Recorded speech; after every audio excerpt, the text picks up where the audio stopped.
리걸마인드 연구소입니다. 요즘 청와대가 청와대인가 아니면 참여연대인가 하는 의심을 받고 있다고 합니다.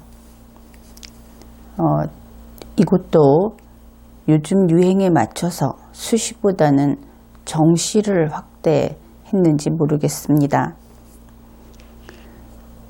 2018년 현재 참여연대의 세도가 하늘을 찌른다. 또 사람들은 이렇게 이야기를 합니다. 그러한 때에 한겨레 신문에서 양정철 씨를 인터뷰한 기사를 보도했습니다. 한겨레뿐만 아니라 다른 언론사도 역시 그러한 보도를 했습니다. 그렇게 하자 참여연대 라인에서 조용히 하라고 고함을 치는 고함소리 역시 들려오고 있습니다. 그래서 양정철 씨가 했던 이야기, 그것을 분석해 보기로 하지요. 2018년 1월 8일 한겨레 신문은 양정철 씨에 대해서 이렇게 설명을 했습니다. 오늘의 문재인 대통령이 있게 만든 사람이다. 단지 보좌한 것만이 아니라 대통령 문재인을 기획한 최측근 실세이다. 물론 우리 국민 여러분은 양정철 씨를 그렇게 잘 알지는 못합니다. 그의 이름을 듣고 그의 얼굴을 떠올릴 수 있는 사람은 아마 많지는 않을 겁니다. 그가 활약하던 때가 이미 오래전이고 해서 그렇죠. 2016년 6월 당시 문재인 씨가 네팔로 갔을 때 트레킹이라고 하죠. 그렇게 갔을 때 양정철, 탁현민, 박범신, 탁재형 이런 사람들이 함께 갔다고 합니다. 이렇게 보면 양정철 씨는 역시 문재인 씨의 측근인가 보다 이렇게 생각할 수 있습니다. 그렇다고 해서 문재인 씨가 양정철 씨를 측근 혹은 최측근 실세, 문재인 대통령을 만든 사람 이렇게 인식하는지는 아직 확인된 바가 없습니다. 그를 어쩌면 노무현 전 대통령 당시의 그 직급으로 봤을 때 옛 부하, 그래서 부하니까 어디 갈 때 따라다니고 무슨 일을 할 때 도와주고 하는 것이다 이렇게 여겼을 수도 있습니다. 그런데 이 한겨레 신문이 인터뷰한 내용 중에 양정철 씨가 그 잘 알려진 백의종군이라는 그 한마디는 여러분들도 들어봤을 텐데 그 뉴스가 나오던 무렵의 이야기도 다루고 있습니다. 그러니까 2017년 5월 15일 양정철 씨가 청와대에서 문재인 당시 보궐 대통령을 만났다고 합니다. 양정철 씨는 청와대가 집이 아닙니다. 그러니까 청와대에 가고 싶을 때 갈 수 있는 것은 아니겠죠. 청와대에 살고 있는 사람이 불렀을 때 갈 수 있겠죠. 이 5월 15일도 저녁이었다고 합니다. 그런데 이날은 양정철 씨가 백의종군 하겠다, 떠나겠다고 하는 이야기를 꺼내지도 않았던, 그래서 신문의 표현에 의하면 이날은 아직 백의종군의 뜻을 밝히기 전날 이렇게 되어 있습니다. 그때의 기사를 소개하겠습니다. 한겨레신문 2018년 1월 8일자입니다. 양 전 비서관은 백의종군의 뜻을 밝히기 전날인 지난 5월 15일 저녁 청와대에서 문재인 대통령을 만났다. 임종석 비서실장과 김경수 의원만이 함께 자리를 했다. 문 대통령은 양 비서관의 얘기를 듣고는 말없이 눈물을 흘렸다고 한다. 이렇게 되어 있습니다. 그런데 이 뉴스를 보고 양정철 씨가 백의종군을 하겠다고 이야기를 하고 그 이야기를 들은 문재인 보궐 대통령이 말없이 눈물을 흘렸다. 이렇게 풀이해버리기 쉽습니다. 그런데 우리는 그렇게 하지 말기로 합시다. 정확한 자료에 근거해서 판단을 해야 하기 때문입니다. 분명히 이날은 백의종군의 뜻을 밝히기 전날이라고 했습니다. 그래서 아직 양정철 씨가 백의종군 할 것이라는 것은 아무도 모른다. 그런 상태인 것이죠. 그리고 여기에서 문 대통령은 양 전 비서관의 얘기를 듣고는 이렇게 이야기를 했지 양정철 씨가 떠나겠다, 백의종군 하겠다는 이야기를 들었다는 말은 일체 없죠. 이러한 내용을 살을 붙이면 정보가 왜곡됩니다. 그래서 이 내용은 쉽게 단정 지으면 안 됩니다. 그냥 무엇인가 이야기를 듣고 말없이 눈물을 흘렸다. 이렇게 풀이를 하는데 그쳐야 하는 것이죠.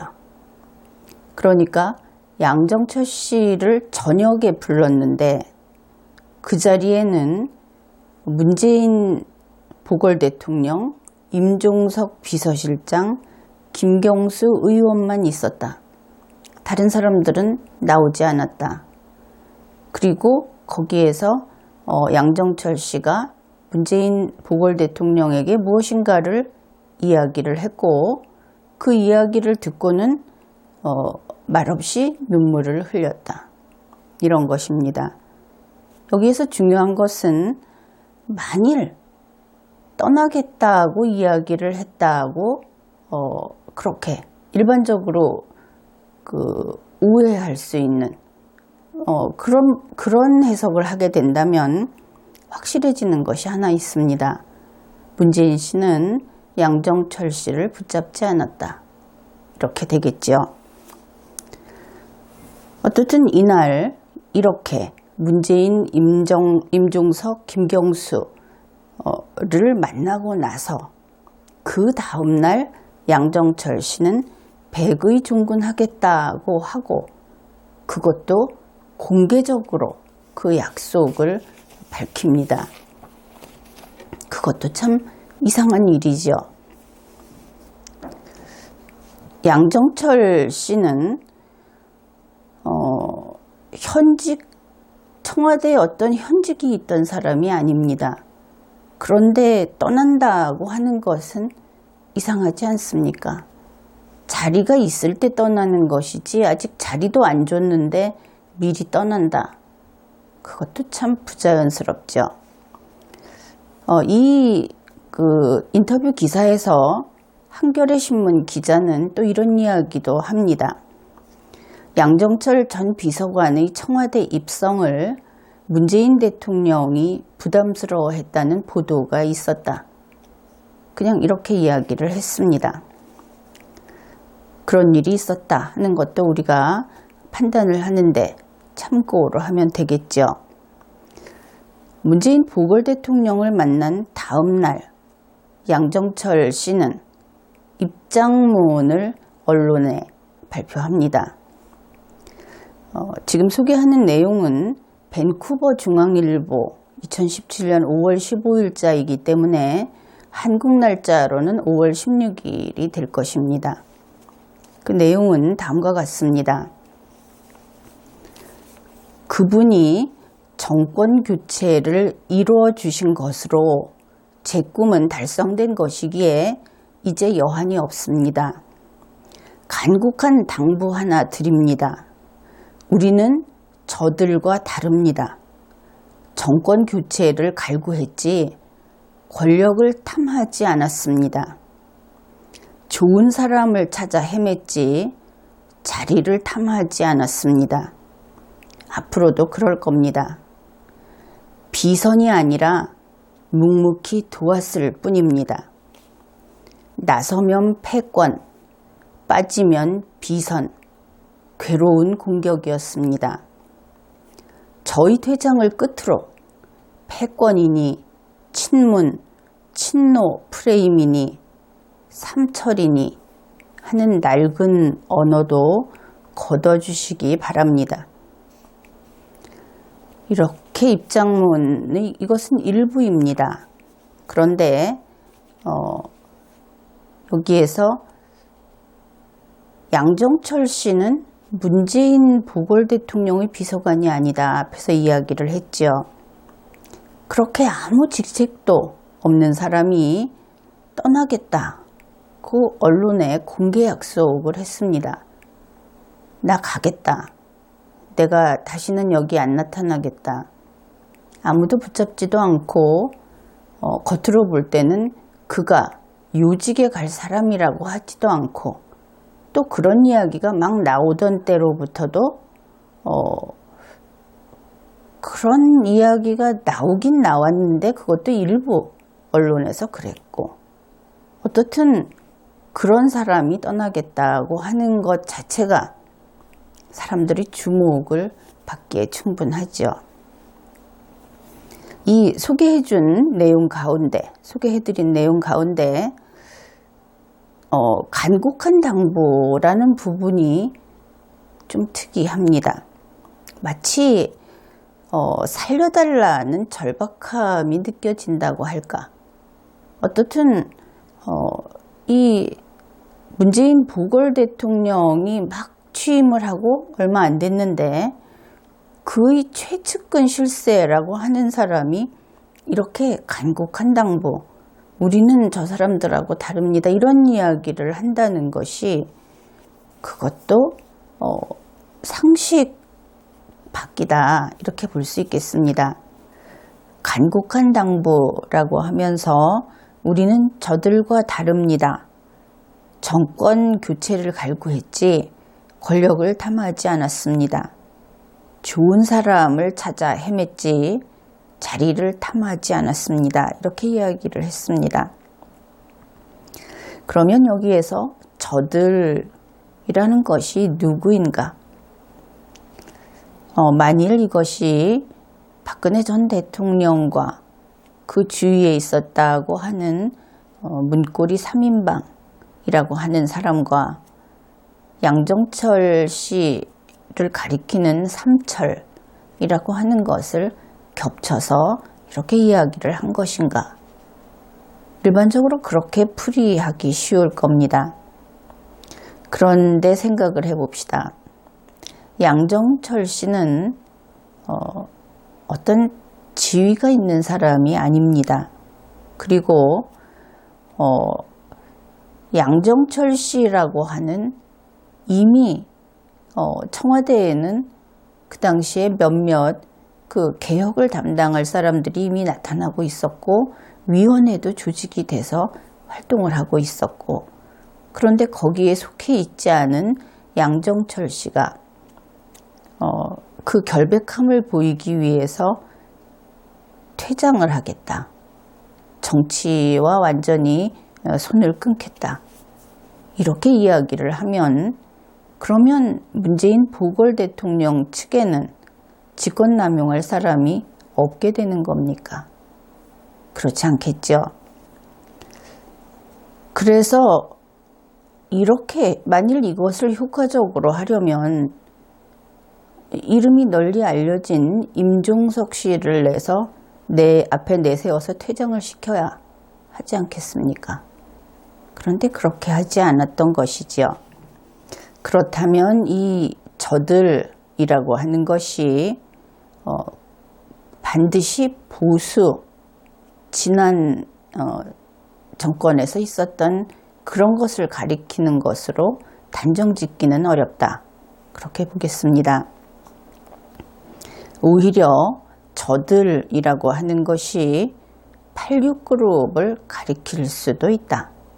이러한 입장문을 발표함으로써 86그룹 때문에 정상적인 기존 정치 활동을 하던 세력과 친노 세력이 배척당하고 있다는 것을 알리는 신호일 수도 있다. 이렇게 풀이할 수도 있는 겁니다.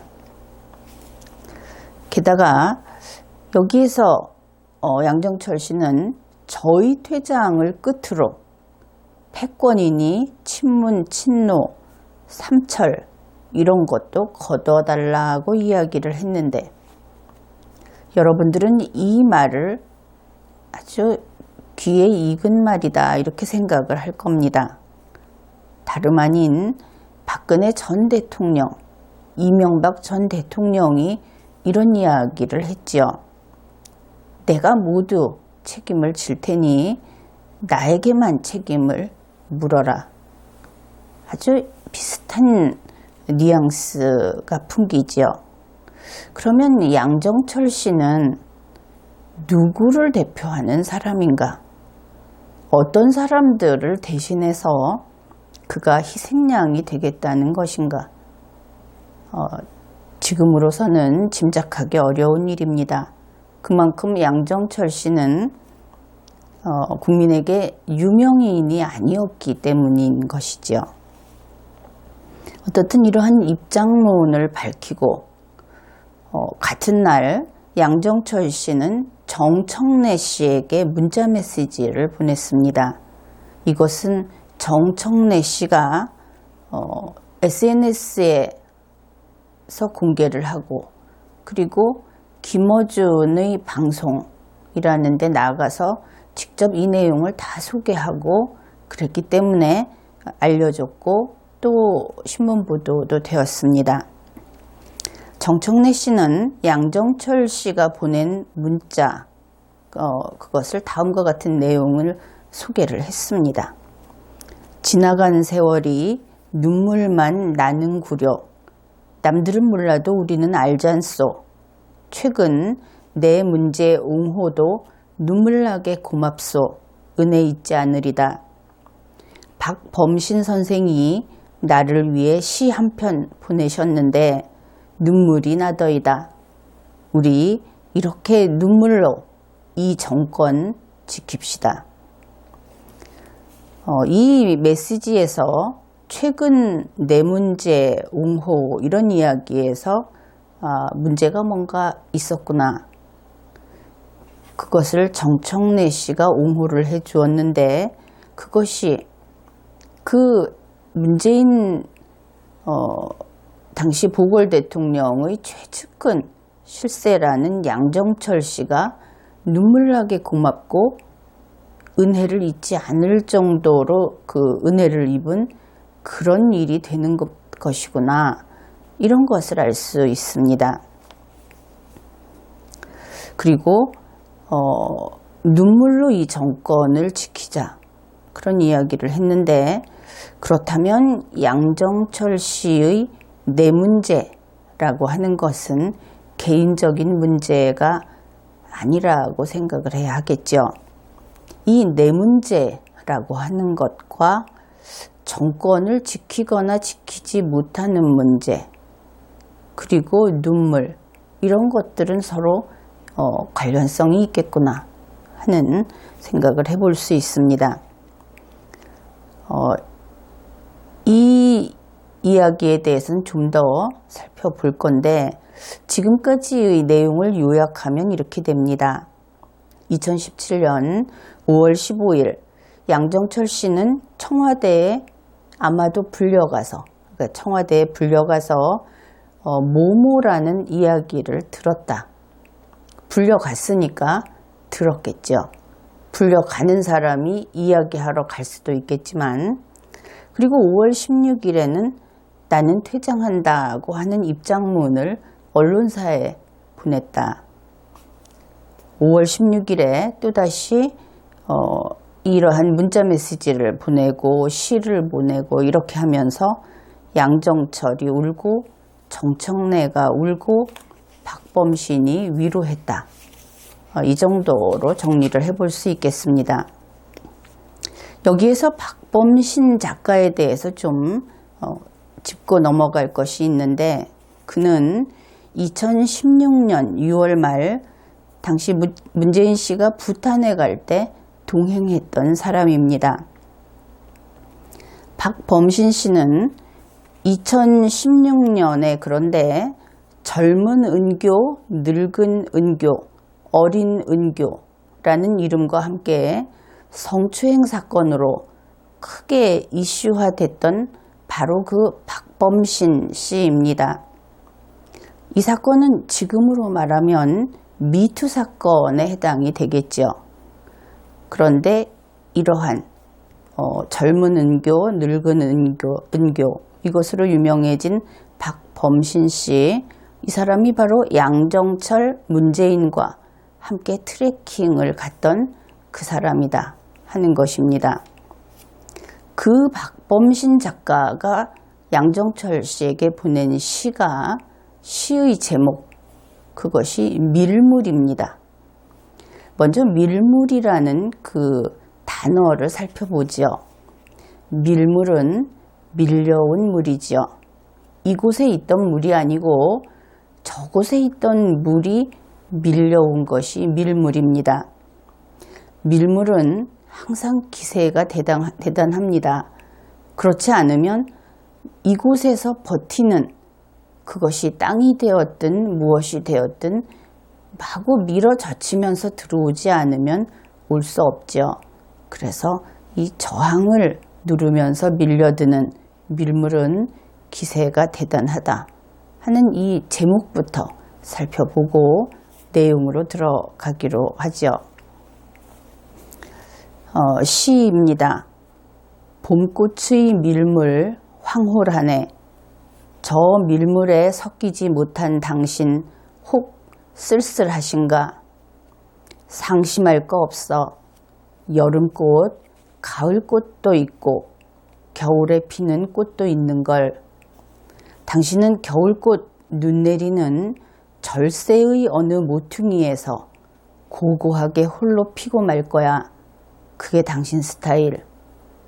이렇게 어떻게 보면 상당히 멋스러운 그런 시를 보냈습니다.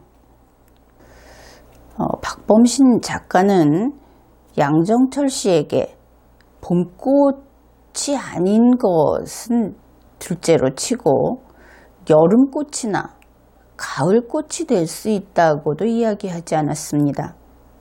그는 눈 내리는 겨울에 절세라고 하는 것은 아마도 세상과 단절된 이런 것을 뜻하지 않나 싶은데, 그래서 세상과 단절된 어느 모퉁이에서, 그러니까 아주 구석진 그런 곳에서 홀로 꽃을 피울 것이다, 그렇게 이야기를 했습니다. 겨울꽃이 있다고 하더라도 이렇게 홀로 아무도 봐주지 않는, 그리고 추운 겨울에 피는 꽃, 결국은 좋은 이야기는 아니죠.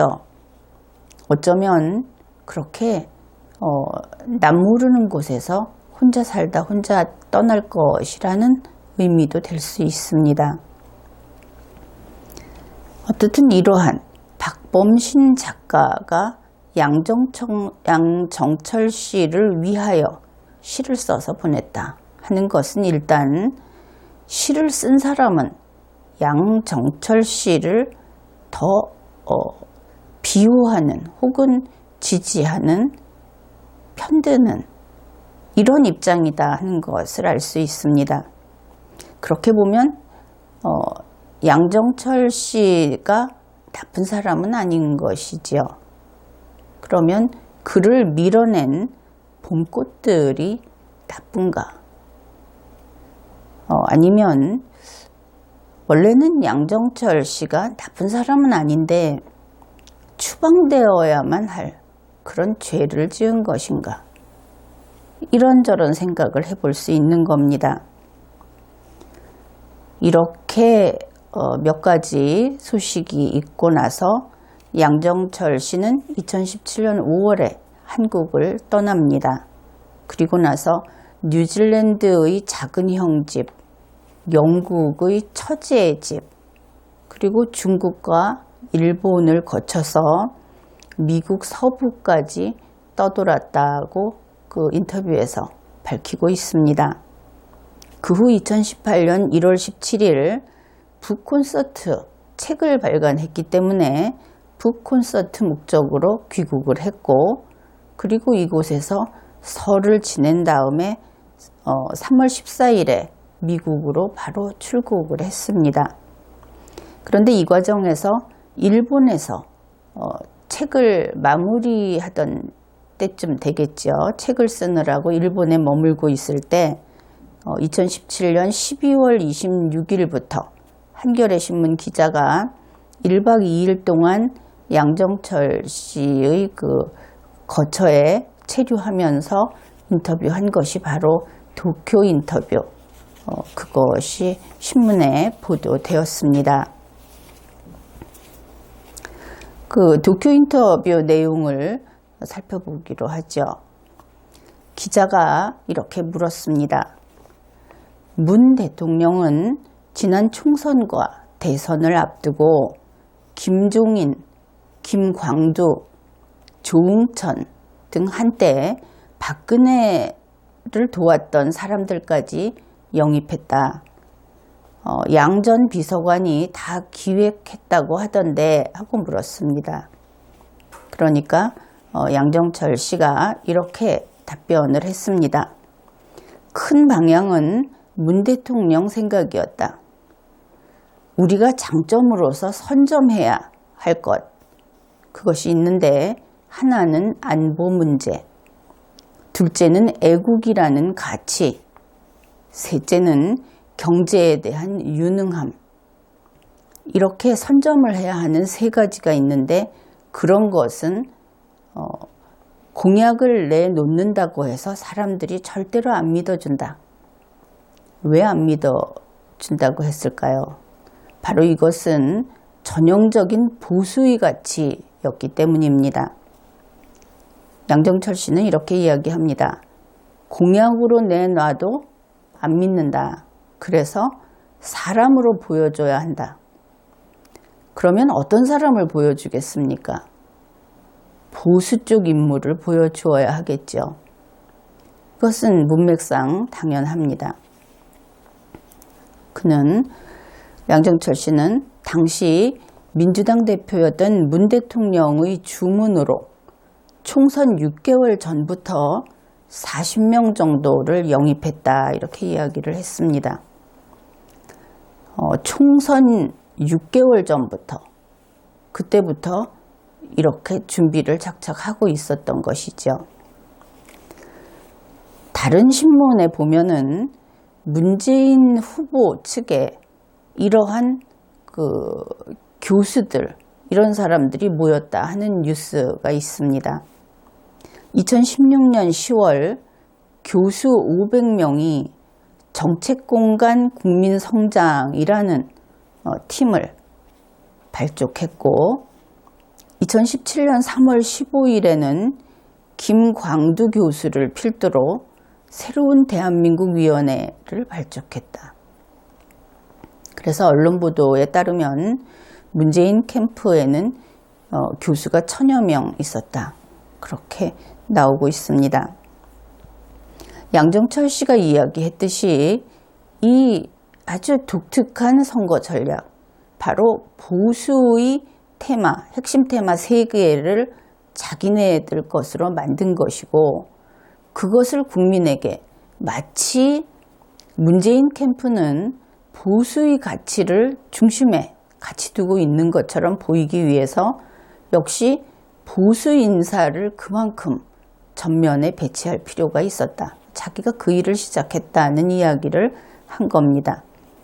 그렇다면 언론 보도의 그 교수 1000명, 1000여 명, 그 속에는 보수 쪽 교수들이 상당히 있었을 것이다 하는 것을 알 수 있죠. 왜냐하면 이 주요 정책이라고 하는 것이 애초에 보수의 테마였기 때문입니다.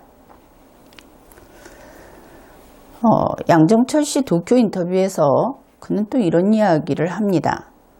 앞의 이야기하고 조금 관련성이 있다, 이렇게 생각을 할 수 있는데, 양정철이 도와달라고 해놓고 튀어버렸으니 다른 사람들에게도 청구서 내지 말라는 거냐 하는 소리가 들려온다.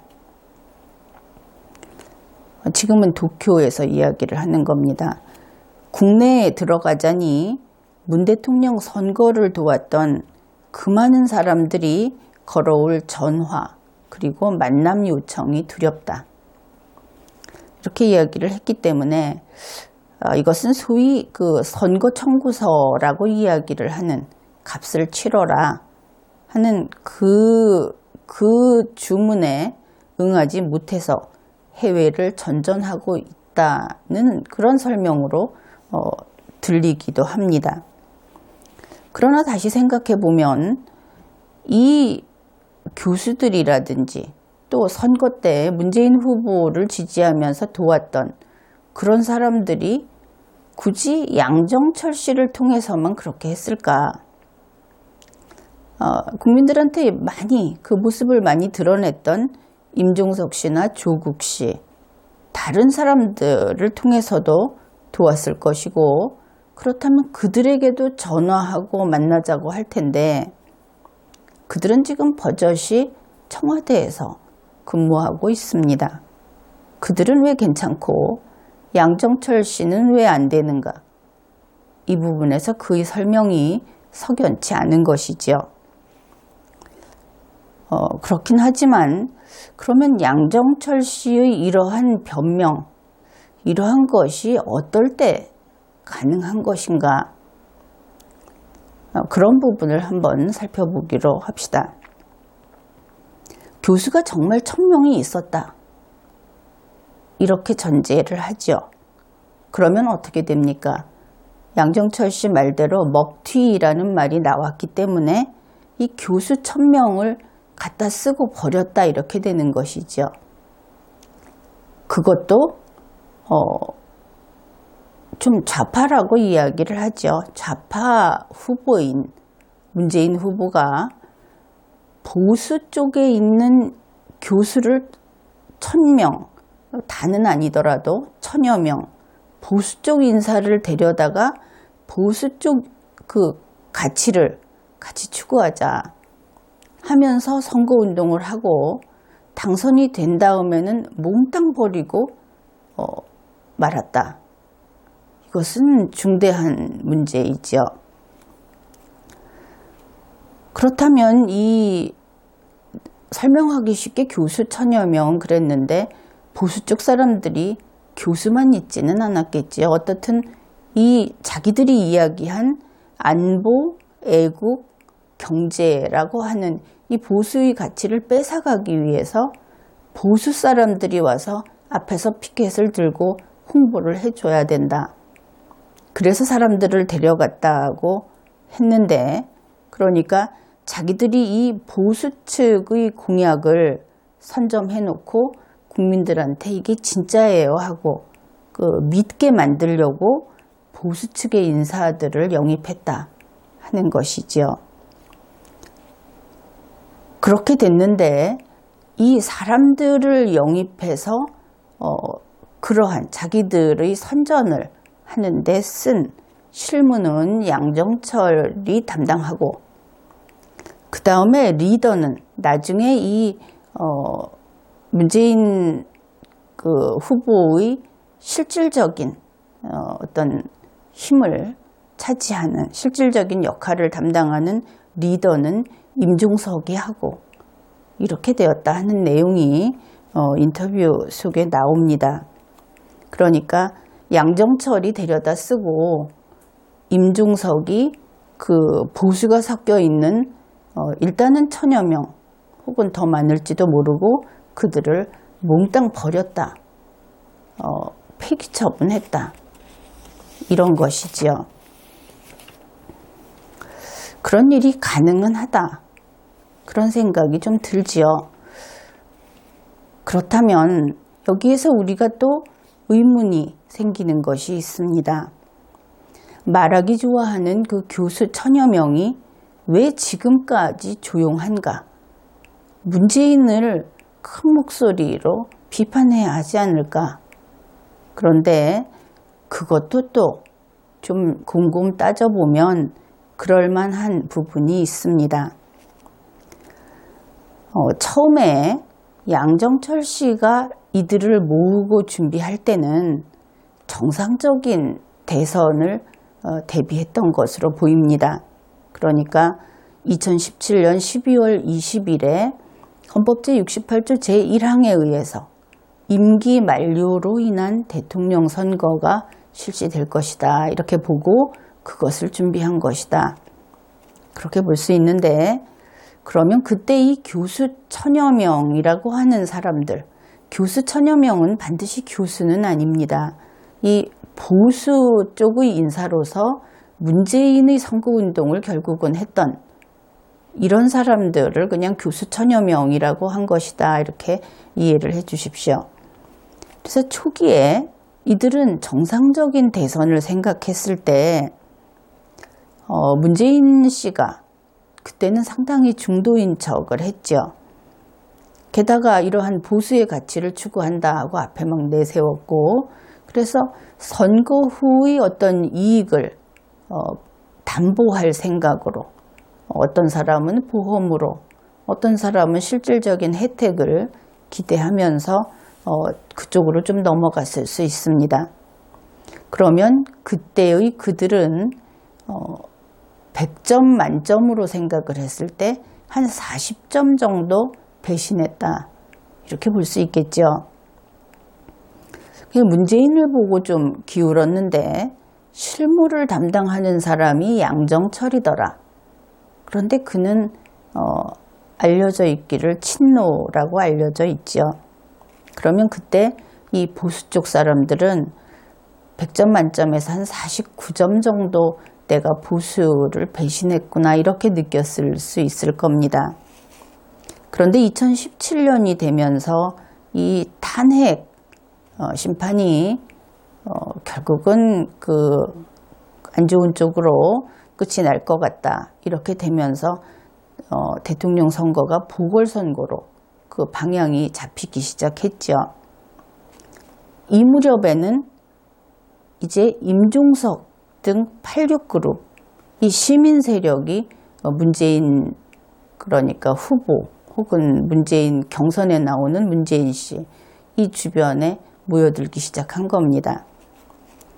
그러면 이때는 이 보수 쪽에서 거기에 한 발을 들이고 있던 사람들은 이제는 우리는 보수에게 등을 돌린 100점 만점의 100점 배신자다. 이렇게 깨닫게 됐을 겁니다.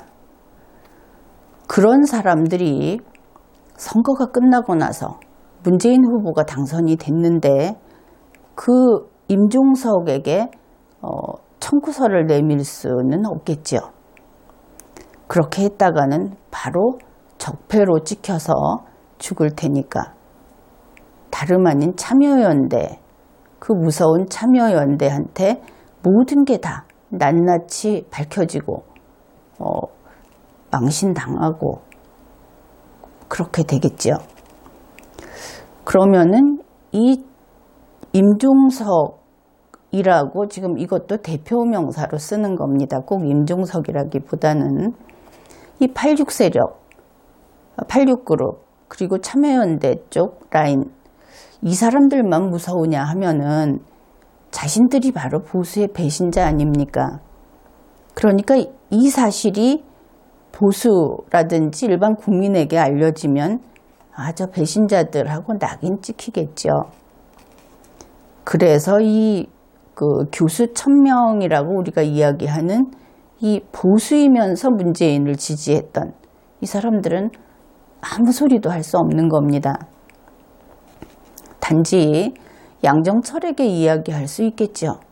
그런 면에서 본다면 양정철이 해외로 쫓겨가는 것은 이들이 입도 뻥끗할 수 없게 만드는 그런 수법일 수는 있습니다.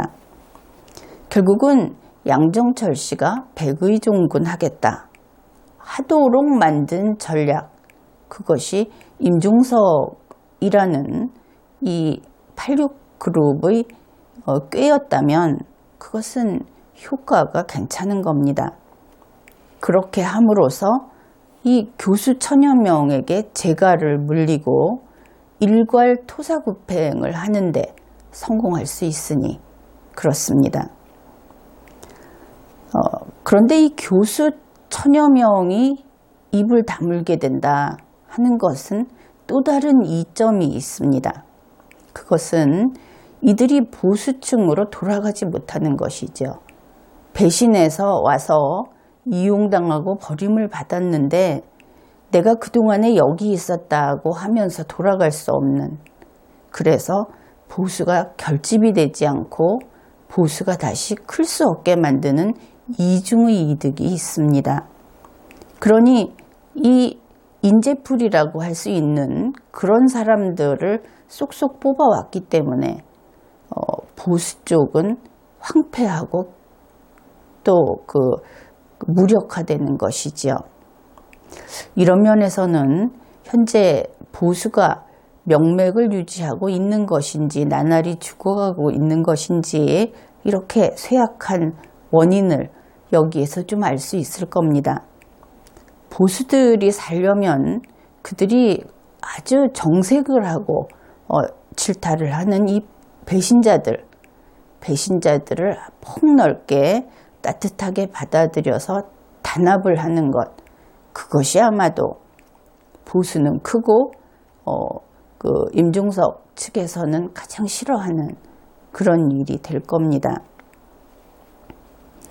그렇게 해서 교수 1000명으로 부를 수 있는 대표되는 이 보수층의 어떤 지적인 집단, 그들을 자기 편에 갖다가 쓰레기장에 버려놓고 고개도 못 들게 이렇게 하니까 일석이조인 것이죠. 쓸 때는 써먹고 그리고 보수로 돌아갈 수 없게 만들고 그리고 또 보수로 가든 안 가든 이 우리나라에서 비판 세력이 그만큼 줄어드니까 청와대에서 헌법과 법률을 위반하고 점령군 노릇을 해도 그냥 만사 오케이가 되는 겁니다. 그런데 꼭 그렇게 좋지만도 않죠. 왜냐하면 이 소위 좌파다 하는 쪽에는 성공적인 일, 앞으로 나가는 일, 그러니까 결과를 위해서 앞으로 나가는 일을 할 수 있는 그러한 정치인들이 별로 없습니다. 비판은 잘하죠. 그렇기 때문에 이 결국은 보수층이라든지 중도층에서 이 인재들을 발탁을 해야 하는데 한꺼번에 토사구팽을 해버리고 나니까 문재인 청와대 정부에는 3류, 4류밖에 인재가 없는 겁니다. 그것 또한 이러한 내용들로서 설명이 되는 것이죠. 그 이외에 우리 일반 국민들이 생각할 때도 대한민국에서 지식인들이 어느 날 갑자기 증발한 것처럼 그러한 적막감을 느꼈던 까닭도 역시 설명이 됩니다. 그런데 임종석의 잔머리라고 할까요? 그가 양정철을 유배 보내면서 우선 하나는 앞에서 이야기한 그러한 효과들을 벌써 몇 가지나 거둘 수 있었습니다. 그런데 또 하나, 그것은 이 기회에 아예 친노 축출을 기도했다 하는 것이죠. 문재인 보궐 대통령이 취임해서 그 청와대라든지 정부의 중요한 자리를 이제 자신의 사람으로 채우려고 할 때 양정철을 내보내면서 친노들도 이 1000여 명의 교수처럼 입 다물고 있게 만든 것입니다. 그리고 그 자리를 누가 차지했습니까? 지금 언론에 나오고 있듯이 좋은 자리마다 전부 참여연대 출신들이 들어갔죠. 싹 다 자기들이 차지를 했습니다. 그런데 또 궁금한 것은 양정철 씨가 자기 자신이 유배에 가는 것까지는 그런데 친노 축출까지도 이렇게 진행이 되는데 어째서 가만히 있어야 하는 것인가? 무슨 죄를 정말 지었던 것인가? 하는 의문도 생기는 것이 사실입니다. 여기에서 조금 우리가 의심해 볼 수 있는 것은 양정철 씨가 정청래 씨에게 이야기했던 그 최근 내 문제라는 것이 조금 신경이 쓰이지요.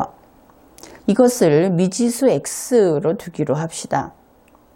미지수 X, 최근 내 문제라고 하는 것이 과연 친노 축출이라는 것과 관련성이 있는가? 이것은 유능한 언론사의 기자 여러분이 밝혀주기 바랍니다.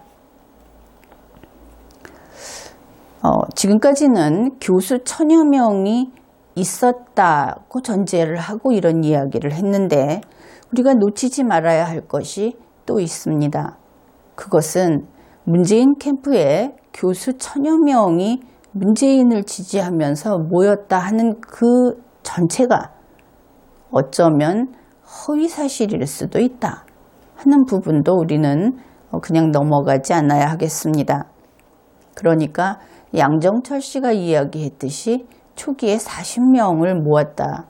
그는 그 40명을 모으기 위해서 800명을 만났다고 그런 이야기도 했습니다. 그러면 1000명을 모으기 위해서는 몇 명을 만나야 하는 것입니까?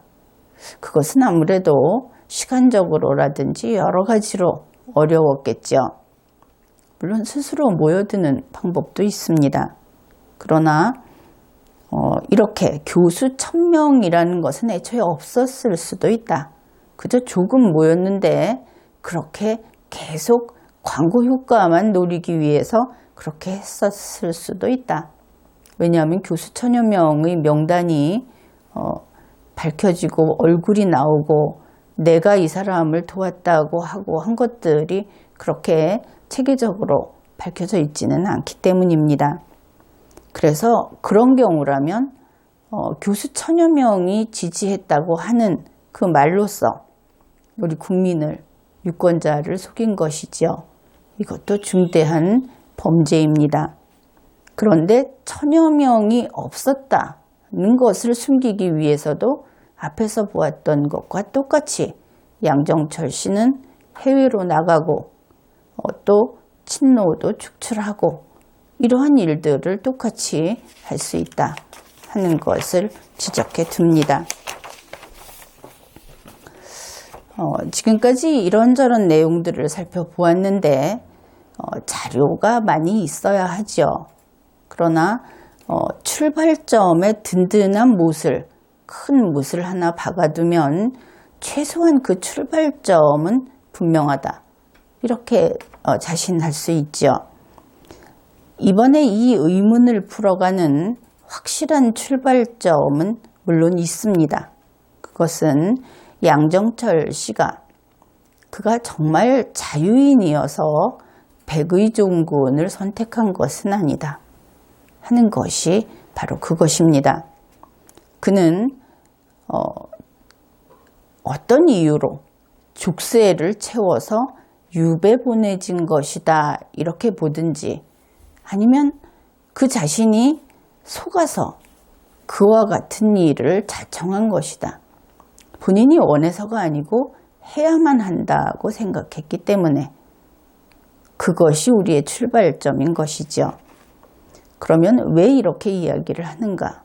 그것을 도쿄 인터뷰를 통해서 좀 더 짚어보기로 하겠습니다. 인터뷰 내용입니다. 기자가 이렇게 물었습니다. 5년 동안 이렇게 떠돌면서 살 거냐? 특별히 죄 지은 것도 아닌데 외국에 떠돌 필요는 없지 않느냐? 그러니까 양정철 씨가 나도 권력과 거리를 두는 것은 좋은데 언제까지 외국에서 떠돌아야 하는지에 대해서는 가끔 회의도 든다. 그러면서 그가 있던 그 아파트, 빌린 아파트에서 밖을 보면 하네다 공항이 보인다고 합니다. 그래서 그가 하네다 공항 쪽을 바라보면서 여기서 저 비행기들을 보고 있으면 별별 생각이 다 든다. 저들은 어디에서 왜 오는 걸까? 나는 또 어디로 가야 하냐고 말이다. 당분간은 정처 없는 유랑을 할 수밖에 없는 처지이다. 이렇게 이야기를 했다고 합니다. 한국인이 한국에 들어올 수 없다는 것이지요. 우선 양정철 씨의 이러한 독백, 여기에서 현재의 상황을 잘 견디지 못하고 있다 하는 것은 누구나 알 수 있죠. 기자가 그 인터뷰 기사에서 쓴 내용 중에 다음과 같은 내용이 있습니다. 물을 찾으러 들어간 부엌에서 양정철 씨의 외로움을 목격했다. 냉장고에는 물병과 먹다 남은 작은 플라스틱 김치통 하나만 달랑 있었다. 옆 선반에는 한국산 라면과 짜장면 서너 봉지가 놓여 있었다. 그는 햇반과 반찬을 그때그때 사다 먹기도 하고 라면도 끓여 먹는다며 멋쩍게 웃었다. 이 한 단락의 기사, 여기에서 양정철 씨의 생활은 엉망이 되어 있다 하는 것을 알 수 있습니다. 그는 잠시 놀기 위해서 캠핑 간 사람이 아니고 무려 몇 개월씩 한국에 오지 못하고 떠돌다가 일본에서 책을 쓰기 위해서 제대로 된 집을 임차해서 들어가 있는 그런 사람입니다. 좋은 아파트, 일본에서 봤을 때는 상당히 넓고 그 값도 비싸겠죠. 그 빌리는데 그곳에 있는 사람이 생활이 이렇다는 겁니다. 냉장고 안에 먹을 만한 게 거의 없고, 그런데 나가서 잘 사 먹고 있느냐 하면은 햇반과 반찬을 그때그때 사다 먹는다. 이렇게 생활을 하고 있는 겁니다. 장기간을 그렇게 지내기는 어렵게 보이죠. 그런데 어떻습니까? 앞으로 5년을 계속 그렇게 살아야 한다는 것 아닙니까?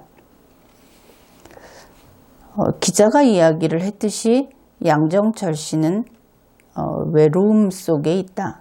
그런데 그 외로움이라고 하는 것이 쓸쓸해서 외로운 게 아니고 이것은 고립에 가까운 외로움, 그것을 우리가 알 수 있습니다. 기자는 또 이런 내용도 기사로 썼습니다. 정치할 생각도 공직을 맡을 의사도 없다는 말에도 불구하고 어쩌면 그의 시선과 촉각이 여전히 청와대에 가 있음을 보여주는 대목이었다. 여기에서 우리가 우리의 의문, 그것이 그 출발점이 확실하다 하고 이야기했던 것이 확인되고 있죠. 그는 백의종군을 스스로 폼나게 의미 있게 선택한 것이 아니다. 그것은 분명합니다. 이 기자는 이런 내용도 썼습니다. 이튿날 오전 기자가 전철역 안으로 완전히 사라질 때까지 그는 밖에 서서 손을 흔들었다. 이 장면이 어떻습니까? 마치 그 어린아이, 10살 이내의 어린아이를 엄마가 어딘가 낯선 곳에 갖다 맡기고 떠날 때 보이는 바로 그런 장면이죠. 양정철 씨는 나이든 어른이고, 그리고 따지면 거칠고 험한 삶을, 정치인이니까 사람이 죽는 것도 봤고 이러한 사람인데 지금 이런 모습을 보이고 있습니다. 그는 고립 상태에서, 그리고 마치 감옥에 갇힌 거하고 크게 다를 바가 없는 그런 상태라는 것을 알 수 있습니다. 그런데 양정철 씨가 여기에 대해서 저항하지 않은 것이냐 하면 그건 아닌 것 같습니다. 원래 양정철 씨는 책을 다 쓰면 12월 말에 한국으로 돌아올 생각이었다고 기자에게 밝혔습니다. 그런데 그의 그러한 의사는 좌절됐습니다. 그는 그렇게 하지 못하고 미국으로 가야만 했던 것이죠. 그 다음에 2018년 초에 북콘서트를 하기 위해서 한국에 왔을 때 예외 없이 임종석 씨가 그 콘서트장에 나타납니다. 거기에 온 임종석 씨는 이렇게 이야기를 했습니다. 많이 외로울 텐데 양정철 형이 씩씩하게 잘 견뎌주셔서 감사하다. 역시 한겨레 신문 2018년 1월 31일자에 보도된 내용입니다. 씩씩하게 잘 견뎌주었다고 그 자리에 와서 이야기하는 것은 나가라 하는 이야기일 수도 있지요. 어쨌든 이러한 일이 있고 3월 14일에 양정철 씨는 미국으로 갔습니다. 떠나면서 그는 6월 선거 후에는 돌아오고 싶다는 말을 했다고 보도되어 있습니다. 그때 가서 그가 돌아올 수 있을 것인지 알 수 없죠.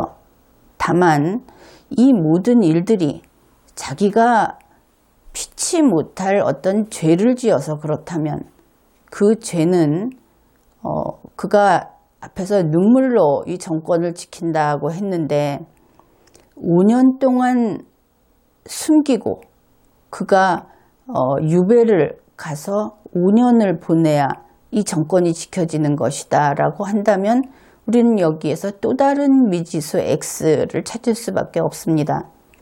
왜냐하면 그 X는 문재인 정권이 무너질 수도 있는 X일 수 있기 때문입니다. 그런 면이 하나가 있고 그것이 아니라면 이 문재인 청와대 대통령을 둘러싸고 있는 어떤 권력 다툼 그런 것으로도 볼 수 있고 아무튼 이 양정철 씨의 입장에서 만일 86그룹이라고 하는 그 사류 세력에게 속아서 혹은 그들에게 협박당해서 이와 같이 자기의 인생을 거의 포기하는 이런 상태로 됐다고 한다면 그리고 그것을 양정철 씨가 알게 됐다면 아마도 분노하겠죠. 그래서 이러한 것들을 살펴보았습니다. 언론사에서 기자들이 X, 미지수 X를 밝혀주기를 고대해 봅시다. 이번 회에는 여기까지 하겠습니다.